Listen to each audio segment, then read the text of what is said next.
Dans cette deuxième vidéo, on va parler de la continuité des fonctions de deux variables. Comme précédemment, on va jeter d'abord un coup d'œil au programme officiel qui dit quand même pas grand-chose.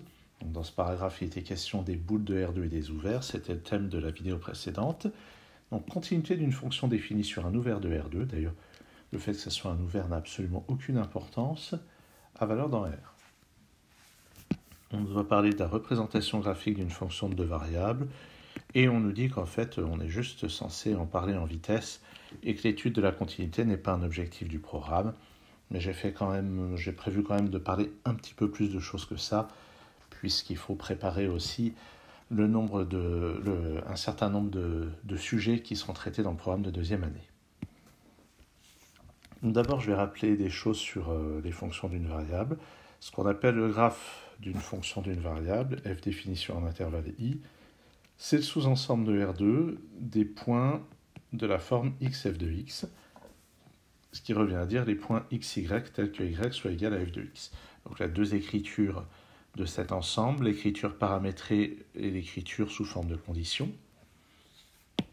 Ensemble défini par une équation, ce qui graphiquement se caractérise comme ceci.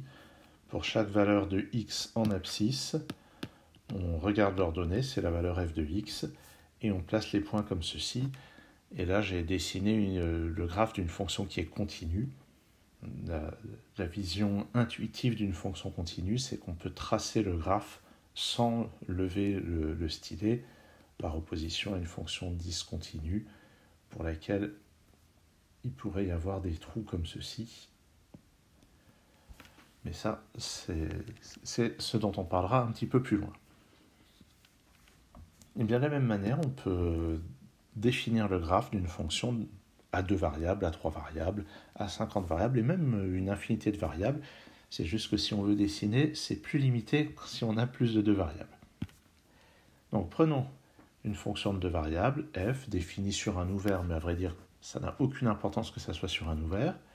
Donc f de u dans R, une fonction. Notez que là, on représente des fonctions à valeur réelle. On pourrait définir aussi ce que c'est pour des fonctions à valeur complexe, même des fonctions à valeur, je sais pas, matricielle ou à valeur dans n'importe quel ensemble. Mais pour les besoins d'une représentation graphique, on va dire une fonction à valeur réelle.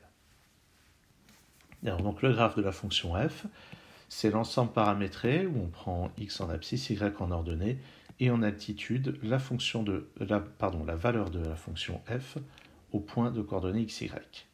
On fait varier le couple xy dans u, et une autre écriture, c'est l'écriture sous forme d'ensemble définie par une équation, l'ensemble des points xy, z de R3, où on prend le couple xy dans u, et on demande que z soit égal à f de xy, et ça ressemble à ça. C'est-à-dire que chacun des points colorés que vous voyez ici est vu dans un espace de dimension 3. Et mettons qu'on est ici, je ne sais pas ce qui est le x et ce qui est le y. En fait, ça n'a pas vraiment d'importance. Alors attendez, parce que ce n'est pas ici qu'on le mesure, puisque l'origine des x est ici. Donc si on projette comme ceci pour avoir la valeur de x, et on va projeter ici pour avoir la valeur de y. Donc ici, c'est assez difficile de comprendre ce qui se passe. Attendez. Ah, non. Ok, l'origine du repère est quelque part par là. Donc au milieu de la courbe, ce système d'axe n'est pas terrible en fait. Bref, si je prends ce point, il va avoir un x à peu près égal à moins 4, un y à peu près... Donc le x, on va le mesurer ici, le y, on va le mesurer là. Donc je ne sais pas, y égale à moins 1,6 par exemple, x égale à moins 4. Et donc j'applique la fonction f, je calcule mon z, qui va être f de moins 4 et moins 1,6. Alors j'ai aucune idée de la formule que j'ai utilisée pour tracer ce graphe. De mémoire, il y a quand même des chances que ça soit x carré plus y carré, je ne me souviens plus trop. Donc dans ce cas-là, ça va faire 18,56. Et donc au-dessus de ce point, on va regarder à la hauteur 18,56. Donc ça va être à peu près par là. Et donc ce point, ça va être la valeur de la, ou plutôt l'altitude de ce point, ça va être la valeur de la fonction pour ses coordonnées x et y. Et tous les points que vous voyez ici qui sont représentés, ils sont situés au-dessus d'un point du plan qui est en bas, le plan de coordonnées x, y, et l'altitude, c'est donc la valeur de f en ce point-là. Et toutes les couleurs qu'on voit, ce sont des couleurs qui donnent plus ou moins l'intensité de la fonction, c'est-à-dire que si vous avez la même couleur, c'est que la valeur de la fonction est la même. On est plus proche du rouge quand les valeurs de la fonction sont plus grandes, plus proche du bleu quand les valeurs de la fonction sont plus petites. Du moins, c'est comme ça que je crois comprendre le code de couleur sur ce dessin. Donc ça, c'est une représentation où on a pris un certain nombre de points dans le plan, ce qu'on appelle une discrétisation, on prend juste certains des points, on calcule la valeur de la fonction en ces points-là, et on représente les points correspondants avec les trois coordonnées. Et quand on trace le graphe d'une fonction de deux variables, c'est un petit peu la même chose qu'on fait. On prend pour certaines valeurs de x, la valeur de y correspondante, et puis après, on a tendance à extrapoler. Et on peut extrapoler, c'est-à-dire que si on a une bonne raison de penser que c'est comme ça que ça se passe, on peut extrapoler que pour les points proches des points du plan qui sont ici, les valeurs de la fonction vont être proches, ce qui est intuitivement la notion de continuité. Et on peut de cette manière compléter le tracé du graphe en mettant ici des petits parallélogrammes, enfin pas tout à fait des parallélogrammes, mais des quadrilatères dans l'espace. Et ça donne un dessin comme celui-ci. Donc pour la même fonction, la représentation qu'on va utiliser en général, on va prendre donc sur les points du quadrillage, on va avoir les points qui étaient représentés sur la figure précédente, et puis on va compléter par des espèces de faces, ce qu'on appelle des faces ou ici donc des quadrilatères, pour obtenir une représentation, j'allais dire triangulée, mais pas tout à fait, mais une représentation par un maillage de la surface qui représente la fonction de deux variables. Et la manière dont on a complété ça, c'est ce qui peut donner l'intuition de ce qu'on appelle une fonction continue en deux variables. C'est une fonction dans laquelle le graphe est bien comme on pense, c'est-à-dire avec des valeurs proches les unes des autres pour des points qui sont proches les uns des autres au départ. On va venir maintenant à la définition formelle de la continuité. Je vais rappeler donc ce que ça signifie la continuité en une seule variable. Je prends une fonction f définie sur un intervalle i, je prends un point a de l'intervalle, et la continuité de f en a s'écrit avec cette formule qui, la première fois qu'on la voit, peut légitimement faire un peu peur. Pour tout epsilon strictement positif, sous-entendu arbitrairement petit, il existe un r strictement positif tel que pour tout x de i proche de a à r près, eh bien l'image de x par f est proche de l'image f de a à epsilon près. Alors, vu comme ça paraît toujours un petit peu abscon, mais sur un dessin, je pense que les choses sont moins effrayantes. Donc au départ, j'ai le point d'abscisse A et d'ordonnée f de A. Et ce qu'on dit, c'est que si on laisse une précision epsilon, alors la précision epsilon, elle est là, plus epsilon par là, moins epsilon. Donc si on prend une précision epsilon à l'arrivée, on regarde les endroits où f prend des valeurs proches de f de a à epsilon près, et on remarque que quand on intercepte avec la courbe, eh bien, il y a tout ce secteur-là, il y a toutes les valeurs autour de a dans l'intervalle, suffisamment proches de a, toutes les valeurs de x proche de a donnent un y, un f de x proche de f de a.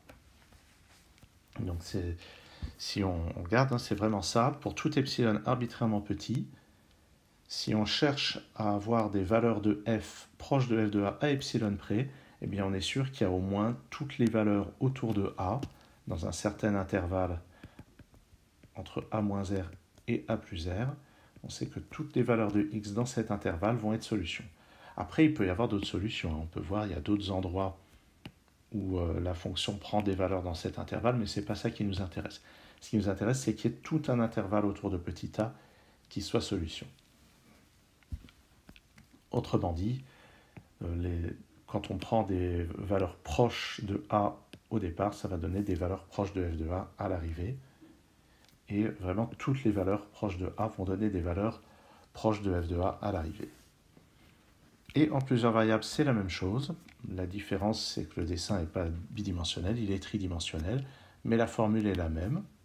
Donc si je prends U, un ouvert non vide de R2, et le fait que ça soit un ouvert, encore une fois, ça n'a aucune importance. Je définis f de U dans R, je prends A, un élément de U, et dire que f est continu dans A, ça signifie que quel que soit epsilon arbitrairement petit, précision, ou disons marge d'erreur à l'arrivée, il existe une marge d'erreur R au départ, telle que pour tous les points proches de A à R près, qui sont quand même dans l'ensemble U, eh bien les valeurs à l'arrivée, la valeur f de m, est proche de la valeur de f de A à epsilon près. Donc ça, c'est la continuité en un point, et la continuité sur U, ça signifie que f est continu en tout élément de U.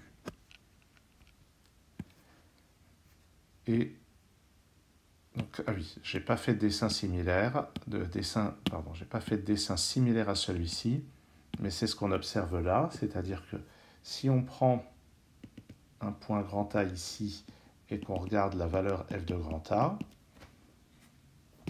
je ne devrais pas projeter horizontalement si je suis un petit peu le dessin, la valeur f de A, on la lit ici. Voilà, on projette parallèlement au plan de coordonnées. Donc si on regarde une marge d'erreur autour de f de A plus epsilon f de A moins epsilon, qu'on regarde entre ces deux plans, on regarde les valeurs de f qui sont comprises entre f de A plus epsilon, f de A moins epsilon, et on doit remarquer que dans une certaine boule autour de A, toutes les valeurs prises sont effectivement dans ce sandwich entre ce plan et ce plan. C'est-à-dire qu'entre ce plan et ce plan, si on intersecte avec la surface, on doit trouver au moins une pseudo-boule autour du point qu'on s'était donné au départ. Donc tous les points résonnent suffisamment proches de A dans une certaine boule autour de A ont une image qui vaut f de A à epsilon près. Voilà. On va passer maintenant aux exemples fondamentaux de fonctions continues. Il y a des fonctions constantes. Alors on va voir que dans la définition, c'est évident que les fonctions constantes sont continues. On demande que pour tout epsilon, blablabla, on arrive à ceci. Mais pour une fonction constante, la différence qui est ici vaut 0. Donc pour tout epsilon, on peut choisir R comme on veut. De toute façon, ça sera vérifié. Voilà pourquoi les fonctions constantes sont continues. Un petit peu différent, donc les fonctions coordonnées, qui envoient le couple xy sur la première variable ou le couple xy sur la deuxième variable y, ce sont aussi des fonctions continues. Et en fait, on va voir que ce sont des cas particuliers de fonctions lipschitziennes. Alors cette notion n'apparaît pas dans le programme de PCSI, mais comme il apparaît dans tous les programmes de deuxième année, je me suis dit que c'était un bon moment pour commencer à en parler. Donc ce que je vais faire dans la suite, je vais définir ce que c'est qu'une fonction lipschitzienne. Normalement, la notion a déjà été vue pour les fonctions d'une seule variable.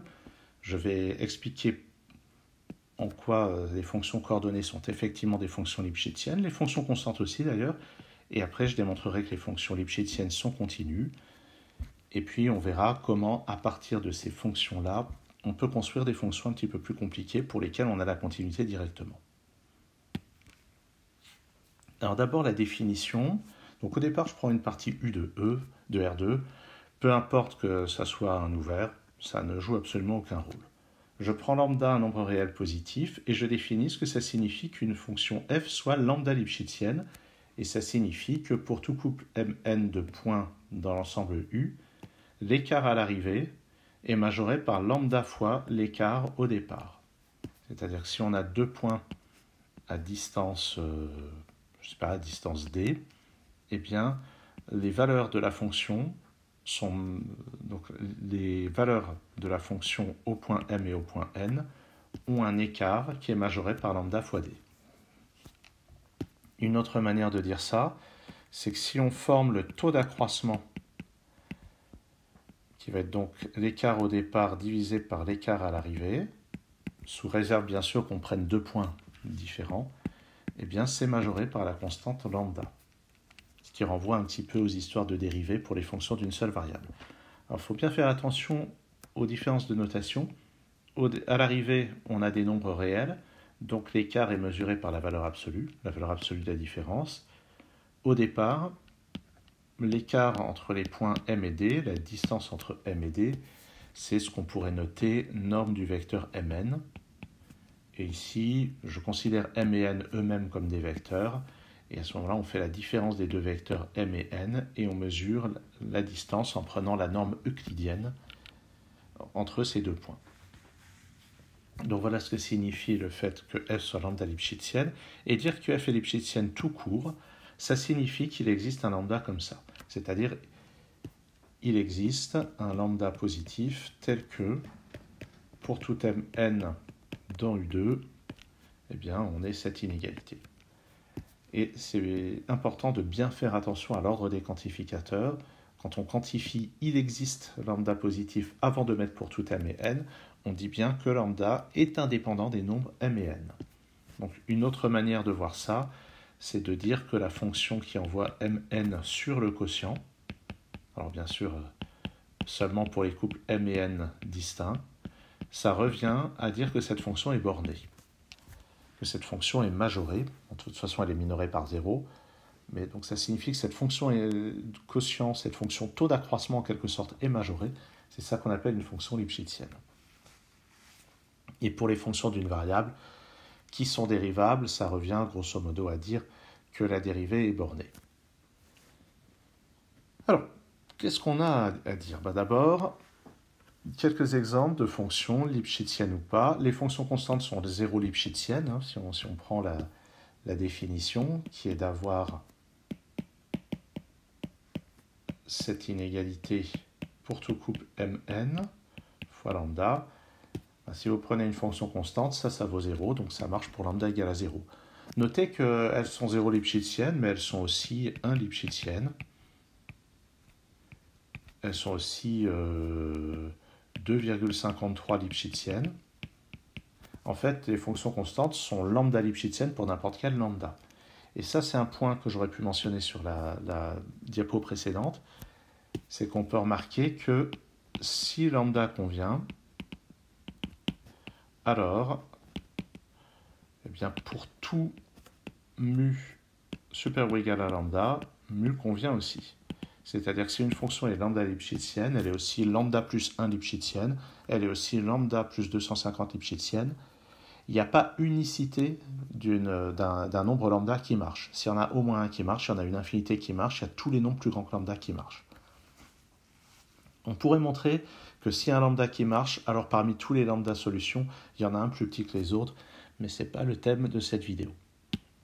Ce n'est pas du tout dans les objectifs. Alors revenons aux exemples. Les fonctions coordonnées sont 1 lipschitziennes. C'est-à-dire que si je prends deux points m et n, avec les coordonnées ici xm, ym, et ici xn, yn, le fait que la fonction coordonnée xy donne x soit 1 lipschitzienne, ça signifie que pour tout couple mn de points, on doit avoir l'inégalité, l'écart entre les images, majoré par donc, la distance mn, que je vais noter comme ceci, plus géométriquement. Et même chose avec les y. Et bien géométriquement, ça se voit parce que l'écart entre xm et xn, c'est cette longueur, et l'écart entre y et yn, c'est cette longueur. Donc ça, c'est l'écart entre les ordonnées. Et ici, en abscisse, l'écart entre les abscisses, c'est la longueur de ce côté. Et on a un triangle rectangle, et on sait que dans un triangle rectangle, chaque côté de l'angle droit est plus court que l'hypoténuse. Et éventuellement, si mon segment mn est horizontal, on a égalité. S'il est vertical, on a égalité pour les y. Et si on veut le démontrer par le calcul, eh bien tout simplement, la norme au carré est donné par la formule de Pythagore, ceci au carré plus ceci au carré, et ça, c'est bien sûr minoré par exemple, xm moins xn, le tout au carré, puisque l'autre terme est positif, et après, en appliquant la racine carrée, qui est une fonction croissante, on va obtenir exactement cette formule. Donc voilà pourquoi les fonctions coordonnées sont lipschitziennes. Donc ça, c'est un exemple de fonction qui marche bien, mais quand on définit une notion, c'est toujours bien d'avoir des exemples d'objets qui ne vérifient pas la notion. J'ai proposé la fonction xy donne x carré, qui n'est pas une fonction lipschitzienne, c'est-à-dire que quand on regarde la quantité f de m moins f de n en valeur absolue moins divisé par la norme de m moins n, eh bien ceci n'est pas borné par une constante. Et pour montrer qu'une fonction n'est pas bornée par une constante, on doit montrer qu'elle prend des valeurs arbitrairement grandes. Et pour ça, eh bien, je vais choisir, par exemple, grand M égale à l'origine, ou plutôt je vais prendre grand N égale à l'origine. Et je vais prendre pour grand M un point de coordonnées eh bien, x0. C'est-à-dire que dans le plan, je vais prendre juste les points de l'axe des abscisses. Donc à ce moment-là, qu'est-ce qu'on obtient? Eh bien, en ordonnée, on va obtenir valeur absolue de x carré moins 0 carré.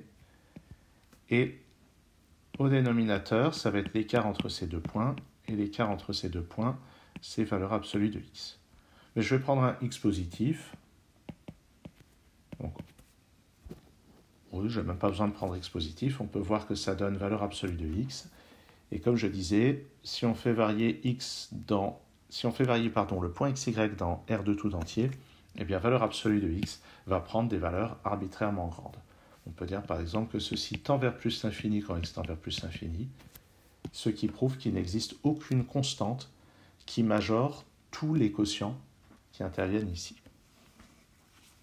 Si je fais l'hypothèse qu'il existe une constante qui majore ceci indépendamment de m et de n, ça voudra dire qu'il existe une constante qui majore tous les nombres de la forme valeur absolue de x quand x décrit R, et on sait que ceci est faux. Donc cette fonction xy donne x carré n'est pas lipschitzienne, et même chose pour xy donne y carré. Et on peut remarquer au passage que ce que ça prouve, c'est que les fonctions lipschitziennes, l'ensemble des fonctions lipschitziennes n'est pas stable par produit, puisque le produit de cette fonction par elle-même donne une fonction qui n'est pas lipschitzienne. Donc voilà des exemples de fonctions lipschitziennes, et avec la propriété qui suit, on pourra en déduire qu'elles sont continues. Et la propriété, donc, c'est que les fonctions lipschitziennes sont continues, et ça, je vais prendre le temps de le démontrer. Donc j'ai fait comme hypothèse qu'il existe un lambda tel qu'on est ceci. Donc, je prends une fonction f, je prends un lambda positif, je suppose que f est lambda lipschitzienne, et le but, c'est de démontrer que f est continue, c'est-à-dire de montrer que pour tout A, on a cette inégalité comme ceci. Alors, notons que dans le cas où lambda est positif, dans le cas où lambda est nul, on a déjà... dans le cas où f est constante, ce qui revient à dire que qu'on peut prendre lambda égale à 0, je recommence ma phrase, si on prend lambda égale à 0, f est constante, et ceci va être automatiquement vérifié. Donc je vais me placer dans le cas où lambda est strictement positif. Bon, cela dit, si on a pris lambda égale à 0, on sait que l'inégalité est encore vraie pour lambda égale à 1, donc on peut tout à fait supposer que lambda est strictement positif sans perdre de généralité. Donc je vais montrer ceci pour tout A, donc je commence par prendre un A dans U. Bien entendu, j'ai supposé U non nul. Je veux montrer quelque chose pour tout epsilon strictement positif, donc je prends epsilon strictement positif. Et puis, il s'agit de choisir un R. Donc pour le moment, je vais laisser la place ici. Je laisse la place pour le choix de R. Et pour ce choix de R, à chaque fois que je prends un point M dans la boule intersectée avec U, je dois pouvoir obtenir ceci. Alors, si je prends mes hypothèses, f de m moins f de a, d'après l'hypothèse qui est là, je sais que je peux le majorer par lambda fois l'écart entre m et a. Mais notez que j'ai pris m dans la boule centrée en a de rayon R, donc je sais que m moins a est majoré par R, et comme lambda est positif, le sens de l'inégalité ne change pas. Donc ceci a été majoré par lambda R. Toute la question, c'est comment faire en sorte que ceci soit majoré par epsilon. Mon objectif, c'est d'avoir ça. Pour ça, il suffit de choisir R égale à epsilon sur lambda. Voilà. On choisit R égale à ceci, et à ce moment-là, dans mon raisonnement, j'arrive à inférieur ou égal à epsilon. Et c'est terminé. J'ai montré que pour un A quelconque, pour un epsilon quelconque, il est possible de choisir un R, tel que pour tout m nanania, on ait cette inégalité, machin, majorée par epsilon. Et voilà, ça prouve que f est continu. Bon, notez qu'il existe des variantes de cette propriété, ce qu'on appelle les fonctions eulériennes, où au lieu de prendre majoré par lambda fois cette norme, on met un exposant alpha ici, et un alpha strictement positif, je dois ajouter, et exercice, eh bien, montrer qu'on arrive à qu'une fonction eulérienne est également continue par un raisonnement du même type. Mais bon, là, ça dépasse très largement les attendus du programme. Donc, en tout cas, ceci démontre que les fonctions de Lipschitzienne sont continues. En cas particulier, on a les fonctions coordonnées. Et maintenant, on va avoir des règles de calcul, des propriétés de stabilité qui vont permettre de construire des fonctions compliquées qui sont continues. Alors, première propriété de stabilité, l'ensemble des fonctions continues de U vers R est un sous-espace vectoriel, ce qui signifie que d'une part, la fonction nulle est continue, c'est un cas particulier des fonctions constantes, et d'autre part, l'ensemble des fonctions continues est stable par combinaison linéaire. Je ne vais pas rédiger la démonstration, mais c'est très classique, et ça peut être un bon exercice de rédiger ça proprement. L'ensemble des fonctions continues sur U à valeur réelle est stable par produit. Notez que ça serait vrai aussi pour les fonctions à valeur complexe. Là, je vous renvoie à la démonstration qui a probablement été faite dans le cours de première année pour les fonctions d'une variable. C'est absolument pareil. Ensuite, stabilité par composition. Je prends une fonction donc, de deux variables. Et après l'avoir appliquée, j'applique une fonction d'une variable. Je suppose que la fonction f est continue au sens qu'on vient de définir. Ma fonction g d'une variable, je suppose qu'elle est continue sur l'ensemble des valeurs prises par f. Et à ce moment-là, la composée est également continue. Et ça aussi, je le laisse en exercice. C'est vrai que j'aurais pu prendre le temps de le démontrer, mais je fais déjà quasiment une demi-heure de vidéo, donc je ne vais pas le faire. Et une fois qu'on a ça, et qu'on a nos fonctions de référence, les fonctions coordonnées, à partir de là, on va pouvoir construire des fonctions compliquées et affirmer directement qu'elles sont continues par les théorèmes de stabilité. Je vous donne un exemple de fonction continue compliquée. F prend en entrée le couple xy et sort 3 fois x moins 50 fois cosinus xy fois l'exponentielle de la racine carrée de tout ça. Alors, si on voulait détailler le fait que cette fonction est continue, il faudrait d'abord effectuer ce qu'on appelle un arbre syntaxique pour voir exactement quelles sont les opérations. On va prendre en référence la fonction f1 qui envoie xy sur x, la fonction f2 qui envoie xy sur y, et puis je vais aussi prendre la fonction f0 qui envoie xy sur 1, fonction constante. Donc ça, c'est mes Lego de base avec lesquels je vais construire quelque chose de plus compliqué. Bien, vous voyez que ici, je vais avoir f1 fois f1 appliqué à x. Ici, je vais avoir f0 appliqué à x. Donc, f1 est continu, donc f1 fois f1, c'est une fonction continue. f0 est continu. Par combinaison linéaire, f0 plus f1 fois f1 est continu. Et ensuite, je suis en train d'ajouter. Alors là, il y a une ambiguïté. Je vais mettre le carré sur l'arc tangente, comme ça il n'y a plus d'ambiguïté. Donc arc tangente de y moins x, ça veut dire qu'on prend f2 moins f1 et on compose la différence f2 moins f1 par arc tangente et on élève le tout au carré, le tout appliqué à x. Donc je suis en train de dire f1 et f2 sont continus, leur différence est continue. Je compose avec l'arc tangente et je sais que l'arc tangente est continu sur R. Donc là, j'obtiens une fonction continue, je la multiplie par elle-même, et ensuite j'ajoute aux fonctions qui précèdent, et tout ça, eh bien, j'applique la racine carrée, qui est une fonction continue sur R+, et je dois avoir signalé que toute la partie que je mets sous la racine carrée est quelque chose de positif, est à valeur positive, et tout ça, je compose avec l'exponentielle, donc j'utilise encore la stabilité par composition. Par ailleurs, ici, j'ai cosinus composé avec f1 fois f2. Ça, c'est une fonction continue. Et je multiplie cette fonction-là par celle définie par la formule compliquée ici. Et enfin, je fais une combinaison linéaire de tout ce machin compliqué avec la fonction f1. Les coefficients sont 3 et moins 50.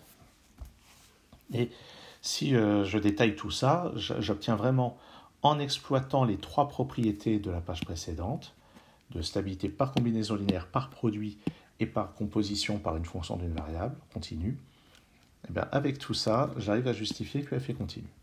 Mais évidemment, dans la pratique, on ne détaille pas tout ça. Mais il faut avoir conscience que si on voulait faire les choses très proprement, pour chaque fonction de deux variables définie à l'aide des fonctions usuelles, il faudrait faire tout ce travail de décomposition. Mais dans la pratique, on ne le fait pas et on se contente de dire qu'une telle fonction est continue par les théorèmes de stabilité. Éventuellement, on peut prendre le temps d'expliquer que ce qui est dans la racine carrée est à valeur positive. De même que si on avait un logarithme, il faudrait prendre le temps d'expliquer que ce qui est dans le logarithme est strictement positif. Je vais vous donner l'exemple de xy donne log de, je sais pas, cosinus puissance 4 de x plus sinus puissance 4 de y. Ah, non, ça suffit pas. Plus 1, voilà. Alors, ce que j'ai mis dans le logarithme est à valeur strictement positive. Le logarithme est continu, cosinus, sinus sont continus. Bref, les théorèmes de stabilité permettent de conclure que la fonction définie par cette formule est continue. Et je vais terminer maintenant cette vidéo en donnant un exemple de fonction qui est discontinue en un point. Donc voilà une fonction définie par une valeur particulière en 0, en l'origine plutôt, et puis d'autres valeurs, cette formule en dehors de l'origine. Et en dehors de l'origine, on peut voir qu'au numérateur, on a mis f1 fois f2, au dénominateur f1 carré plus f2 carré. Toutes ces fonctions sont continues. Quelque part, j'utilise la fonction t donne 1 sur t, qui est continue sur R étoile. Et phi, je la compose avec f1 carré plus f2 carré. f1 carré plus f2 carré, c'est une fonction qui est continue sur R2 privé de l'origine. Et qui est à valeur dans R étoile. Sur R2 privé de l'origine, c'est à valeur dans R étoile. Donc on peut composer avec phi. Phi est continu sur R étoile. Donc par continuité, par composition, cette composée est continue. On multiplie par f1 et f2 qui sont continus. Donc on obtient une fonction continue pour cette partie-là. Maintenant, il y a la question de la continuité en 0. Et c'est là que je dis que la fonction n'est pas continue en 0. Et ce qu'on va faire pour s'en convaincre, c'est qu'on va regarder un peu ce qui se passe pour la fonction. Alors, je ne vais pas tracer le graphe. J'aurais pu le faire tracer par Python, mais je ne l'ai pas fait. Alors, ce qu'on va faire, c'est qu'on va remarquer une chose, c'est que partout sur l'axe des abscisses, la fonction ne prend que des valeurs 0, et pareil sur l'axe des ordonnées. Par l'origine, elle prend la valeur 0. Sur l'axe des ordonnées, x vaut 0, donc ceci vaut 0. Sur l'axe des abscisses, y vaut 0, donc ceci vaut 0. Donc là, vu comme ça a l'air de bien marcher. Hein. La fonction nulle, c'est bien une fonction qui est continue. Mais, si on se place sur cette droite, la droite d'équation y égale à x, eh bien on voit que les choses se passent différemment. Si on prend f appliqué au point de coordonnées x et x, on voit que ça fait au numérateur x carré, dénominateur x carré plus x carré, c'est-à-dire 1,5. Alors là, bien sûr, c'est si x est non nul. Ce qui signifie que partout sur cette droite, la fonction prend la valeur 1,5. Alors attention, on peut avoir l'impression que j'ai fait mon dessin en perspective, mais ce n'est pas le cas. Le dessin est uniquement fait dans le plan. Ça, c'est une droite oblique, c'est pas une droite, c'est pas le troisième axe de coordonnées dans l'espace. C'est vraiment une droite du plan. Et alors, si on reprend, qu'est-ce que ça voudrait dire que f est continu en l'origine? Ça voudrait dire que pour tout epsilon strictement positif, il existe un R strictement positif, tel que pour tout point M dans la boule centrée en l'origine, je vais l'appeler O l'origine, de rayon R, eh bien, l'écart entre f du point M et f de 0, mais f de l'origine c'est 0, donc ceci est majoré par epsilon. Donc dire que f est continu en l'origine, quand f prend la valeur 0, ça veut dire que si je me donne un epsilon arbitrairement petit, il existe une boule centrée en l'origine sur laquelle toutes les valeurs de la fonction sont plus petites que epsilon. Mais vous pouvez voir que ça, c'est pas vrai. Si je prends, par exemple, epsilon égale à 1/4, il n'est pas vrai que je peux choisir un R tel que toutes les valeurs de f dans cette boule bleue soient plus petites que 1/4 en valeur absolue, puisque je sais que le long de cette droite, je vais toujours avoir des points sur lesquels f prend la valeur 1,5. Donc il est impossible de choisir un R tel que donc, tous les points proches de l'origine à R près aient une valeur de f majorée en valeur absolue par epsilon. C'est impossible à réaliser du fait que j'ai toute cette droite sur lesquelles f ne prend que la valeur 1,5. Donc voilà un exemple de fonction discontinue. Ça ressemble un petit peu à ce qui se passe quand on trace des fonctions d'une seule variable avec un point de discontinuité comme ceci. Oui, comme ceci. Dire que la fonction est continue en ce point-là, ça voudrait dire que si on se donne une petite marge autour de ce point, eh bien, toutes les valeurs de x proches de 0 devraient donner pour f des valeurs qui se situent là-dedans, ce qui sur le dessin n'est manifestement pas le cas. Eh bien ici, ça n'est pas le cas non plus. Eh bien c'est sur cet exemple de fonction discontinue que je termine cette vidéo sur les fonctions continues. Merci de l'avoir suivi jusqu'au bout et à bientôt pour la vidéo sur les dérivées partielles.